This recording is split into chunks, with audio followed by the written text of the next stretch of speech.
जय हिंद बच्चों। आज की इस वीडियो में हम बात करेंगे अनिषेक जनन किसे कहते हैं बच्चों। तो सामान्यतः बच्चों जनन के लिए नर युग्मक और मादा युग्मक का संलयन होना अति आवश्यक होता है। लेकिन जब एक नर युग्मक और एक मादा युग्मक के बिना मिले ही नए जीव का निर्माण हो जाए, मतलब कि केवल एक जनक से ही नए जीव का निर्माण हो जाए, तो यह क्रिया या यह घटना अनिषेक जनन कहलाती है बच्चों। अनिषेक जनन में हमें सिर्फ एक जनक की आवश्यकता होती है बच्चों। इसमें निषेचन नहीं होता। जनक जो संतति होती है या संतान होती है वह जनक के समान होगी, अर्थात क्लोन होती है बच्चों। अमीबा में द्विखंडन के द्वारा जनन होता है, अनिषेक जनन होता है। यीस्ट में कायिक जनन के द्वारा होता है और स्पाइरोगाइरा में खंडन के द्वारा होता है। अब बात करते हैं हम कि आपका अनिषेक फलन या पार्थिनोकार्पी किसे बोलते हैं बच्चों। तो इस बात को ध्यान रखिएगा आप कि अनिषेक फलन ऐसी घटना होती है जिसमें नर युग्मक और मादा युग्मक के बिना निषेचन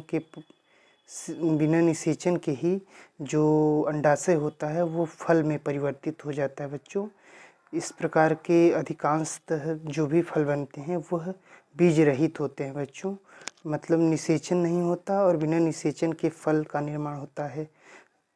और या तो बीज होता ही नहीं या तो अविकसित होता है, ठीक है। इसका एग्जाम्पल बच्चों बीज मतलब केला और बीज रहित अंगूर होते हैं, और कुछ किस्म के संतरे होते हैं, कुछ संतरे की किस्में होती हैं बच्चों। इस बात को ध्यान रखिएगा। सामान्यतः हमें फल बनने के लिए निषेचन की आवश्यकता होती है। नर युग्मक और मादा युग्मक आपस में मिले तब आपका ओवरी जो होती है फल में परिवर्तित हो, लेकिन कई बार ऐसा नहीं हो पाता। बिना निषेचन के ही ओवरी हमारी फल में कन्वर्ट हो जाती है, जो कि केला और बीज रहित अंगूर और संतरे की कुछ किस्मों में देखने को हमें मिलता है। तो यह होता है पार्थिनोकार्पी या अनिषेक फलन।